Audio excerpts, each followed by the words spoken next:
And today, brand new, I can show you another contrast.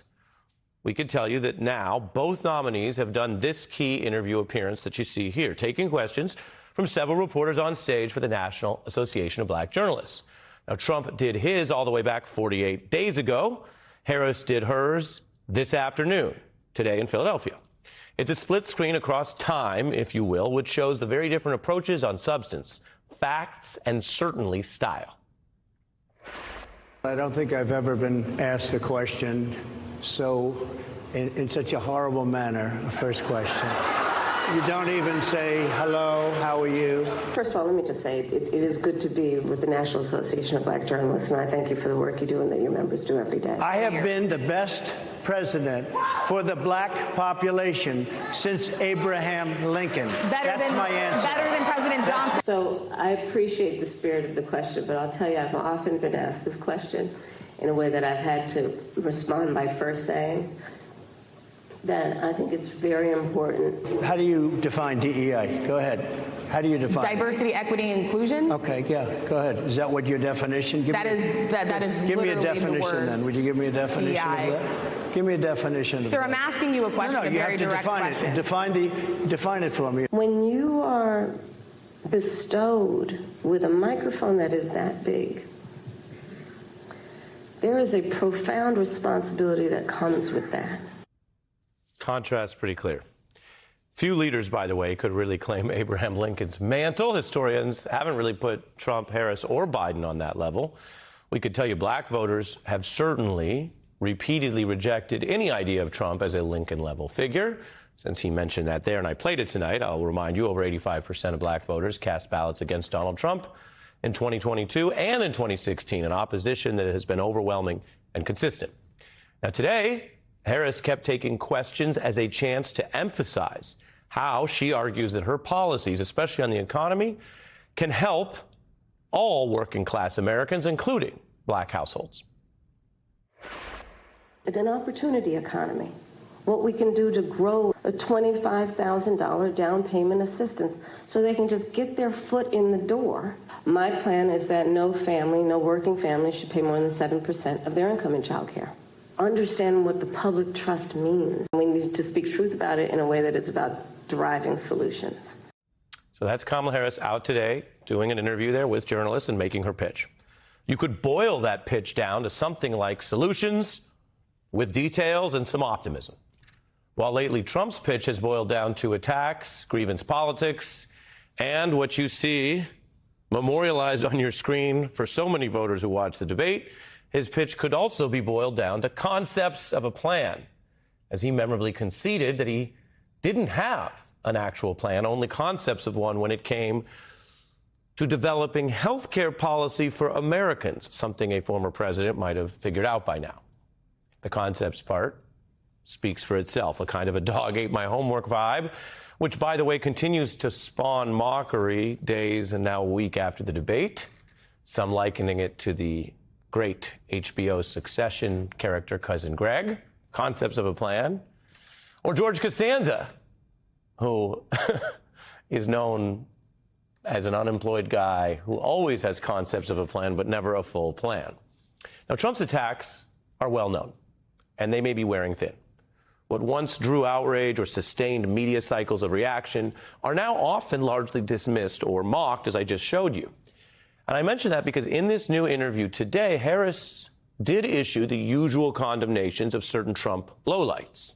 And as you know, when you watch an interview, someone asks something, you are expected to address it in some way. But I want to point out, she also found ways to move past it. Notice how she hits this very different tone than some of Trump's past foes, say in Congress, who seem to approach a 10 every time they're asked about Trump's latest outrage or even possibly illegal demand or plan.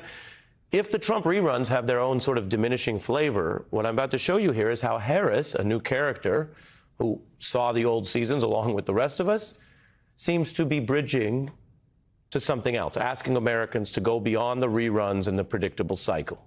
Yes, she can channel the exhaustion of that history that we have lived together, and she's a participant as the vice president, but also she is clearly using this appearance today to encourage people to see through it and turn that page. I think most people in our country, regardless of their race, are starting to see through this nonsense and to say, you know what, let's turn the page on this. This is exhausting and it's harmful and it's hateful and grounded in some age-old stuff that we should not have the tolerance for. So let's turn the page and chart a new way forward. There are different ways to reject a problem. One is to react to it, to fixate on it, to even say it's so important we have to obsess over it. And there is a time and a place for that. There's not one solution here. I'm not trying to oversimplify, but there's also a balance. So yes, experts say Trump, a convicted felon, should not just be normalized and everyone just move along without dealing with it. But on the other hand, that is a challenge for all of society, not just public officials or his opponents, who in a democracy also have to spend time and energy advancing their own ideas, their plans, and their own style, not just living in this echo chamber of outrage for him.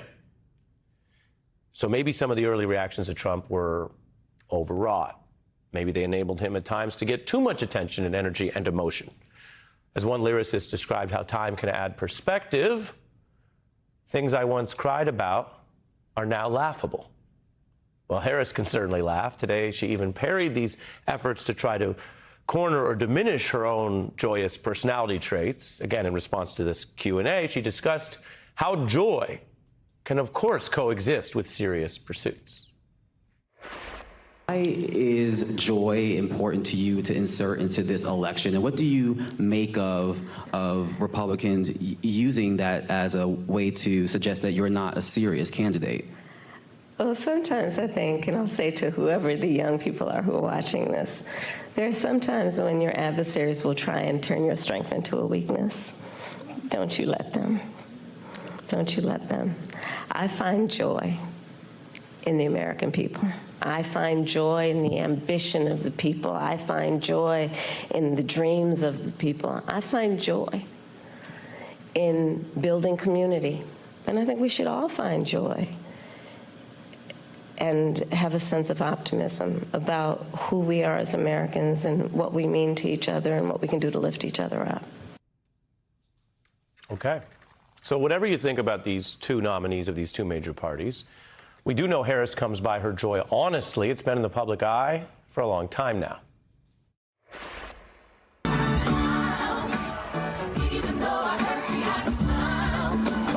That's a fine shop. Right. Okay, Senator Harris, I say this with respect. You're kind of a show-off.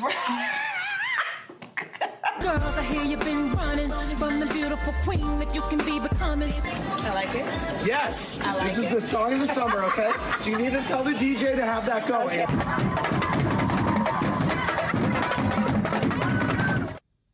All right, there you have it. A lot of those songs have been blasting well through the summer. Harris fans, of course, dubbed it a Brat Summer, as the campaign then later linked with Beyonce for the Freedom Anthem.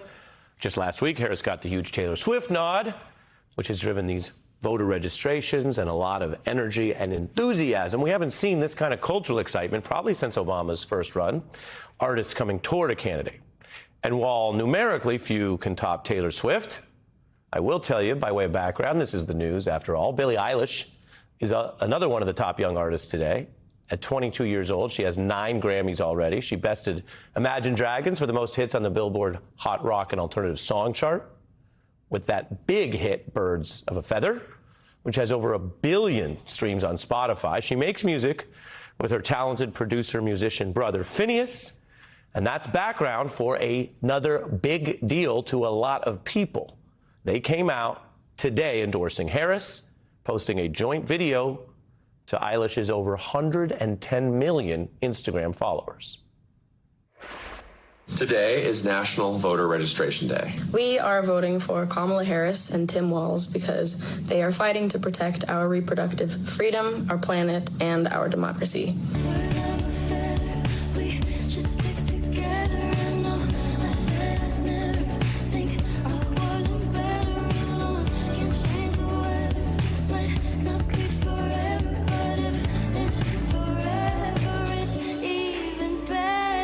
I want to thank all the women in the past who have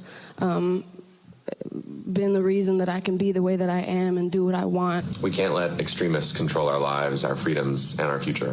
The only way to stop them and the dangerous Project 2025 agenda is to vote and elect Kamala Harris. Vote like your life depends on it, because it does.